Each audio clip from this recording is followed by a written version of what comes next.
মৰমৰ ছাত্ৰ ছাত্ৰীসকল, তোমালোকৰ প্ৰিয় চেনেল ইংলিছ লাৰ্ণিং আছামলৈ মই তোমালোকক স্বাগতম জনাই আজি মই তোমালোকৰ বাবে অহা এইচএছ ফাইনেল এক্সামিনেশ্যনৰ প্ৰস্তুতি হকে হোজাই ডিষ্ট্ৰিক্টৰ আয়োজন কৰা প্ৰি ফাইনেল এক্সামিনেশ্যন, গোৱালপাৰা ডিষ্ট্ৰিক্টে আয়োজন কৰা প্ৰি ফাইনেল এক্সামিনেশ্যন, দৰং ডিষ্ট্ৰিক্টে আয়োজন কৰা প্ৰি ফাইনেল এক্সামিনেশ্যন, ডিব্ৰুগড় ডিষ্ট্ৰিক্টে প্ৰি ফাইনেল আয়োজন কৰা প্ৰি ফাইনেল এক্সামিনেশ্যন আৰু মডেল কুৱেশ্যন পেপাৰ 2024ৰ কুৱেশ্যন পেপাৰসমূহ আলোচনা কৰিম।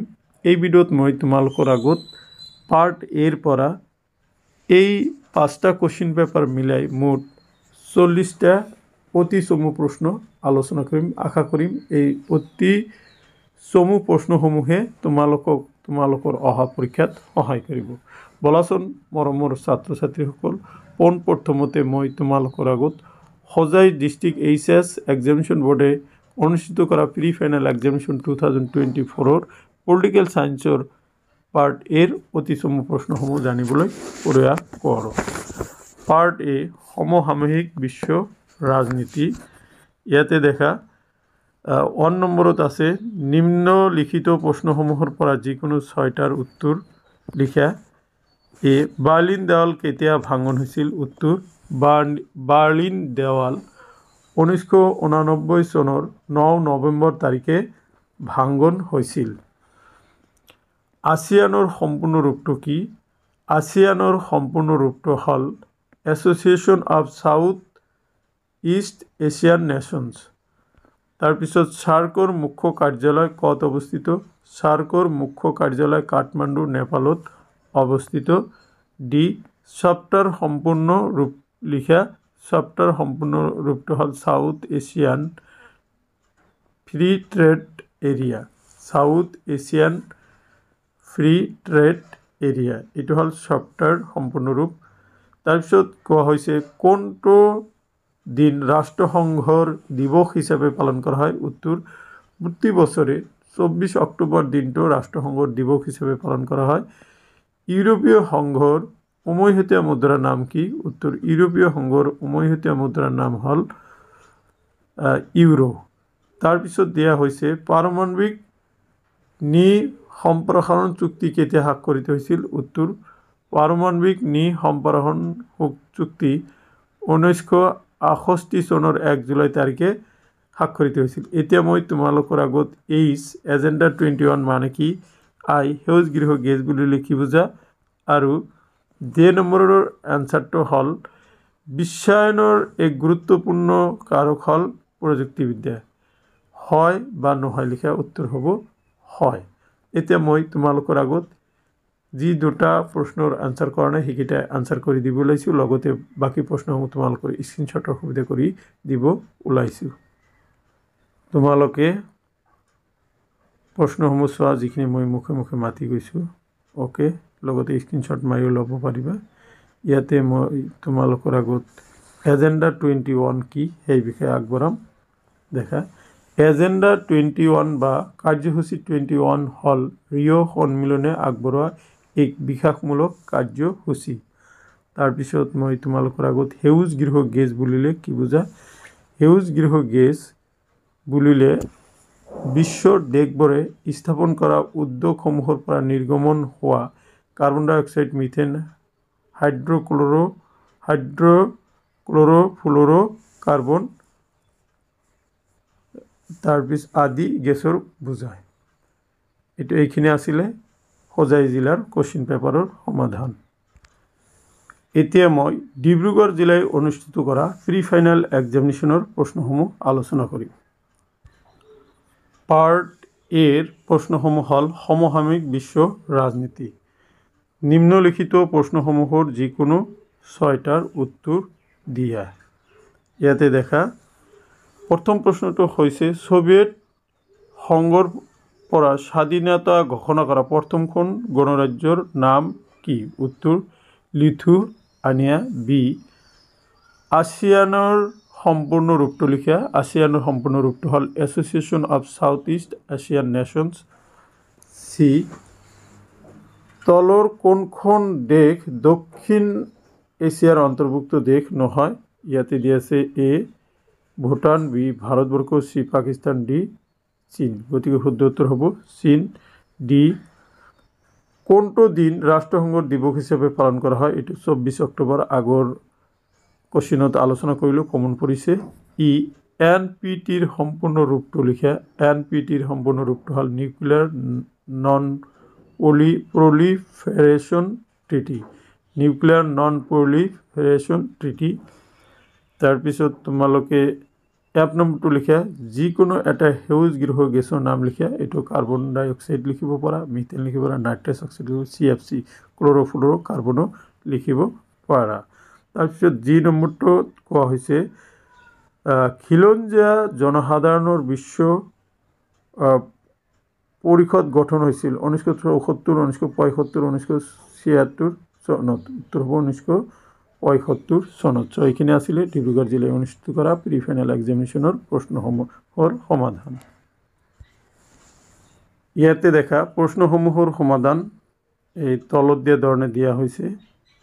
অ'কে, তোমালোকে এইখিনি স্ক্ৰীনশ্বট মাৰি ল'ব পাৰা। এতিয়া মই তোমালোকৰ আগত দৰং জিলায় অনুষ্ঠিত কৰা প্ৰি ফাইনেল এক্সামিনেশ্যনৰ কুৱেশ্যন পেপাৰখন আলোচনা কৰিম। পাৰ্ট এ বা গ্ৰুপ এ। ইয়াতে প্ৰশ্ন 1ত কোৱা হৈছে চমু উত্তৰ দিয়া।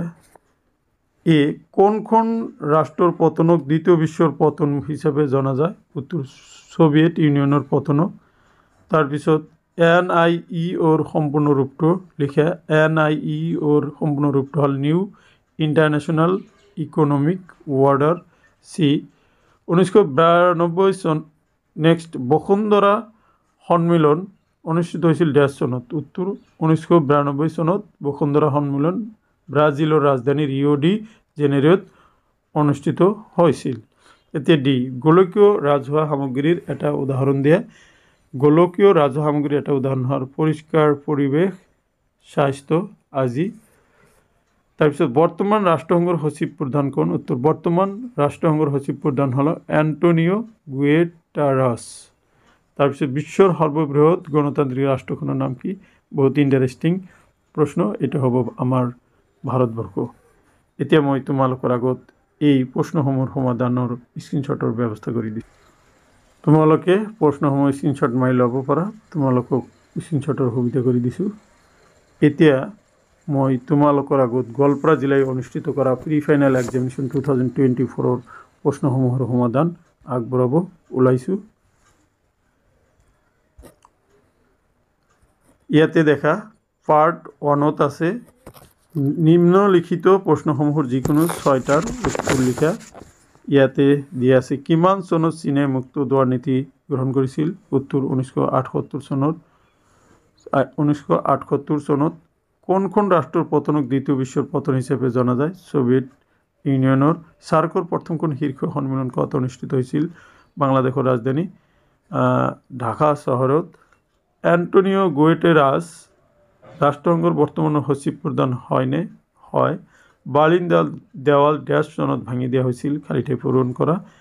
1989 চনৰ 9 নৱেম্বৰ তাৰিখে। হিউমেন ৰাইটছ ৱাচৰ আন এটা নাম কি? হিউমেন ৰাইটছ ৱাচৰ আন এটা নাম হ'ল হেলচিংকি ৱাচ। যি LPGৰ সম্পূৰ্ণ ৰূপ কি? LPGৰ সম্পূৰ্ণ ৰূপ হ'ল লিবাৰেলাইজেশ্যন, প্ৰাইভেটাইজেশ্যন এণ্ড গ্ল'বেলাইজেশ্যন। তাৰপিছত H নম্বৰটো হ'ল বিশ্ব বাণিজ্য সংস্থাৰ মুখ্য কাৰ্যালয় ক'ত অৱস্থিত? উত্তৰ বিশ্ব বাণিজ্য সংস্থাৰ মুখ্য কাৰ্যালয় ছুইজাৰলেণ্ডৰ জেনেভা চহৰত অৱস্থিত। এইখিনি আছিলে কি তোমালোকৰ গোৱালপাৰা জিলায় অনুষ্ঠিত কৰা প্ৰি ফাইনেল এক্সামিনেশ্যনৰ প্ৰশ্ন। এতিয়া মই তোমালোকৰ আগত প্ৰশ্নখিনি তোমালোকৰ সুবিধাৰ কাৰণে স্ক্ৰীনশ্বট মাৰাৰ সুবিধা কৰি দিছোঁ। তোমালোকে স্ক্ৰীনশ্বট মাৰি ল'ব পাৰিবা। অ'কে, এতিয়া মই তোমালোকৰ আগত HS মডেল কুৱেশ্যন পেপাৰ 2024ৰ অতি চমু প্ৰশ্নসমূহ পাৰ্ট এৰ পৰা আলোচনা কৰিছোঁ। দেখা তোমালোকৰ মডেল কুৱেশ্যনৰ এইটো পাৰ্ট এৰ এটা আছিলে। প্ৰথম প্ৰশ্নটো দিছিল নিম্নলিখিত প্ৰশ্নসমূহৰ যিকোনো 6টাৰ উত্তৰ লিখা। উত্তৰ এ সাৰ্কৰ সম্পূৰ্ণ ৰূপটো লিখা সাৰ্কৰ সম্পূৰ্ণ ৰূপটো হ'ল সাউথ এছিয়ান